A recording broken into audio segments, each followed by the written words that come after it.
Witch's Tale.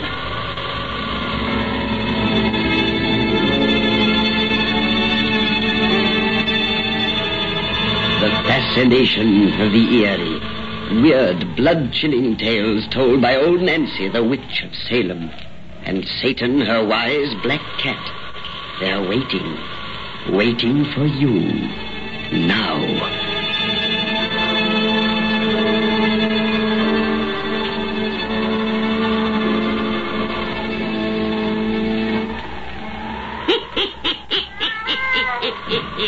Another 22-year-old I be today. Yes, sir, 122-year-old.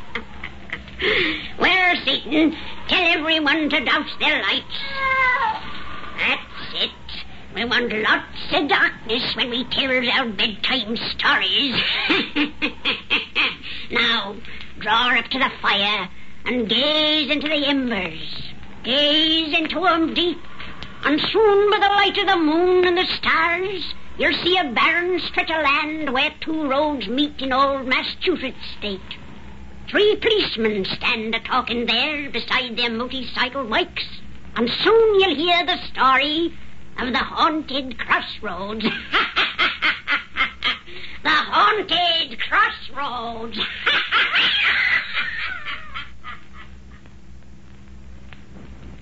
Sure you're not scared to have us lady here alone, Tom? Of course he's scared, Sergeant. Look at his knees shaking. I'll probably yell for help the minute you guys get out of his sight. Sure, Gene. I don't think he is properly frightened. I guess not. Well, if he sees any spooks, he can't say we haven't warned him. Seriously, boy, you'll keep your eyes peeled for other things than ghosts on this patrol. You bet I will, Uncle Pat.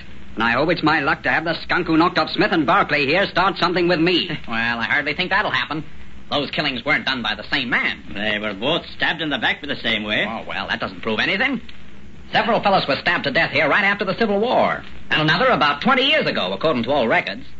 It wasn't the same murderer who got them, and 2 cops of our troop. Well, unless you believe the crazy stories about this place being haunted. Well, I must be riding back to troop headquarters where Captain Elton will be skinning the hide of me. And you, Gina Hardy, you better be after getting on your patrol. Well, I'll get the old bike moving. Oh, when you get home in the morning, Tom, remind your sister she's got a movie date with me tomorrow night. Kathleen's not apt to forget any date she has with you. Trooper Hardy, your job at the moment is to keep your eye peeled for speeders and reckless drivers. Well, I'll try to remember that, Sarge. And good night. Good night, Gene. Night, boy. Kathleen, the morning, the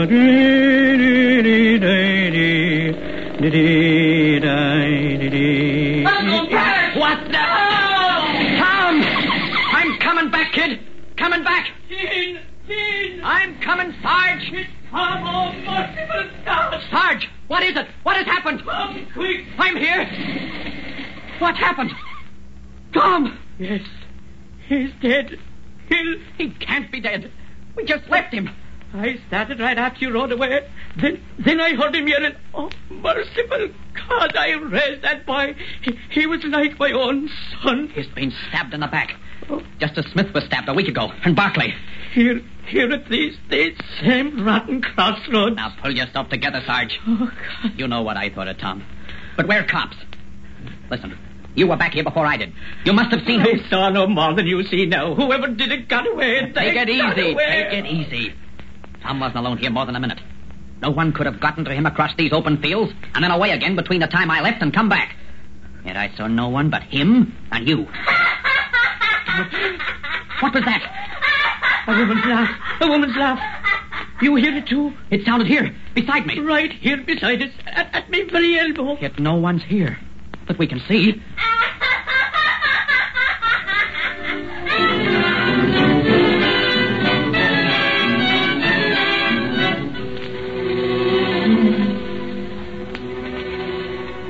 An invisible woman.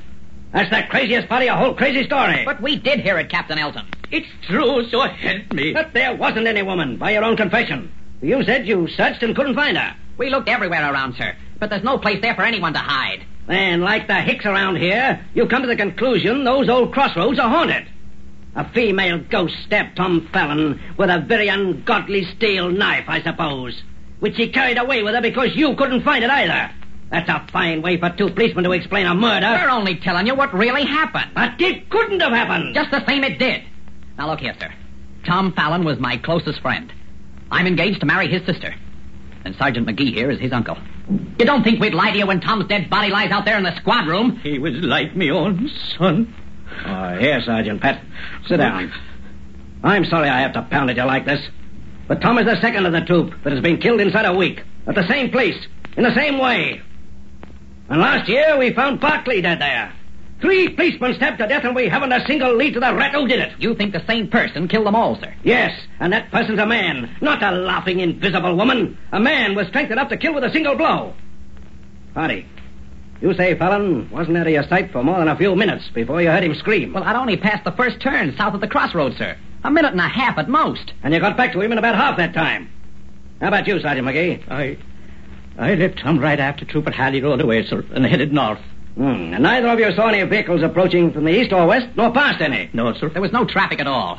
Then, in the 70 or 80 seconds that Fallon was alone, someone ran across that completely open space, drove a knife into Tom Fallon's back, and then ran away again. It's crazy, but that's the way it must have happened. It's the only way it could have happened. It didn't happen! It's impossible! The world's greatest sprinter couldn't have covered the necessary distance in that short time, and a running man must make a little noise. Yet Fallon saw and heard nothing until a knife was in his back. You're lying to me, both of you.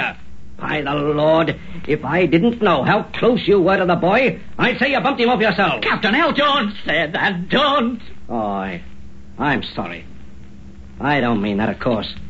But unless you fellas change your story, the coroner's jury is going to ask some mighty embarrassing questions. You've established yourselves as the only persons in the vicinity who could have come close enough to Fallon. No one's going to think we had anything to do with this when they recollect those other killings at the Crossroads. Even if they won't believe we heard that woman laugh. You've forgotten, Captain, that Tom is the third to die out there. By the same man's hand, you say. Last week when Smith was killed, Sergeant McGee and I were on duty with you in this station from the time Smith left here until his body was found. And when Barclay got his a year ago... Then, George, you and I were up in Maine doing some fishing. Don't you remember? And Jean here. And I was serving a motorcycle escort for the governor. Now, no one will question that alibi. Yeah, you're right. But if you've told me the truth about tonight, what's the answer?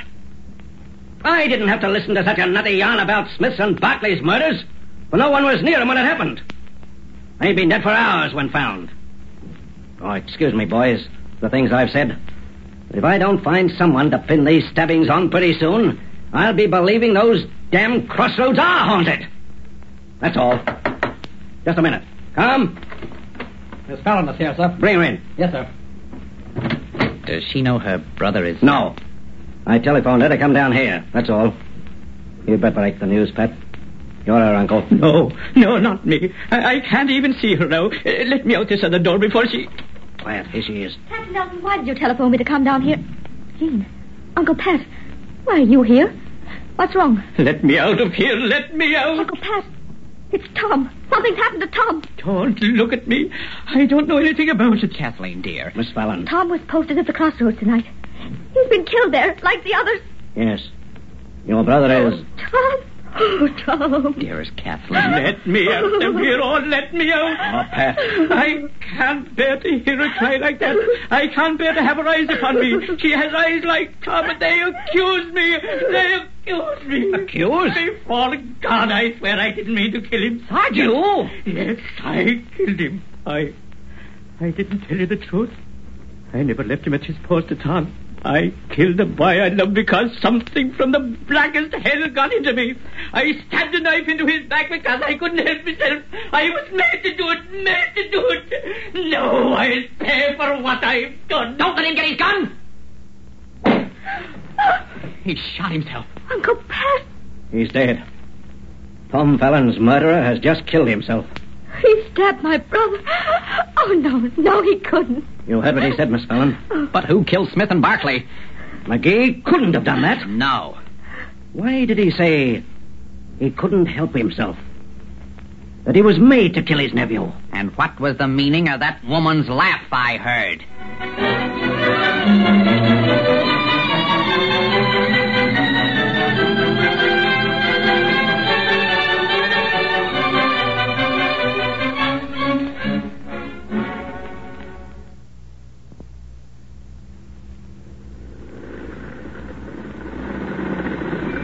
You in that car! Drive on, no stopping here! It's only me, Jean.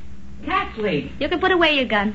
But I'm glad to know you're being so careful here. Why drive away out here at this hour, honey? Oh, I couldn't sleep knowing you were posted alone at these crossroads tonight. Dear, I told you not to worry. A trooper's been posted alone here every night for 3 weeks now. Ever since poor Tom was killed. And nothing's happened. You think there's no danger here anymore, now that Uncle Pat's dead? Now, look, you mustn't start thinking about him now. Well, it's rather difficult not to think about him. I'll never understand He why... was out of his mind. That's the only explanation. But what drove him out of his mind? What could have made him destroy someone he loved, as we know he loved Tom? And he said he was made to do it. I don't know. Jean, you're all I have left. If anything should happen to you now... Now, nothing's going to hurt me, dear. Come on. Get a hold of yourself, sweetheart. But Uncle Pat had nothing to do with the other deaths here. He was miles away when Smith and Barclay were stabbed.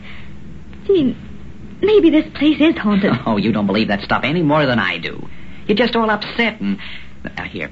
I'm going to disobey all standing orders of the state police and join you in this car for a little roadside parking. Oh, no, don't get in. I'd rather get out and walk a bit. Mm-hmm. I've never been out here before, you know. At night, I mean. Yeah, and you shouldn't be here now. Fine thing, driving this deserted old road at midnight. Have you got that little gun I gave you? Oh, yes, I always carry it when I drive alone. Ah, that's good. Well, come on then if you want to walk. Jean, exactly where did you find Tom's body and Uncle Pat kneeling beside it? We're not going to talk any more about that. Oh, all right. Really wouldn't do me any good to know. It's such a gloomy spot here. No cars passing, no road lamps. These are just old county roads. No state trooper had to patrol here regularly until... Until after Frank Barclay was found stabbed here. Oh, Kathleen. I want to talk about it, Jean. I loved Uncle Pat. He was a good man, not a killer or a maniac. And I've got to find out what made him do the thing he did. Find out what made him say he couldn't help himself. Uncle Pat was in Maine when Frank Barclay was killed.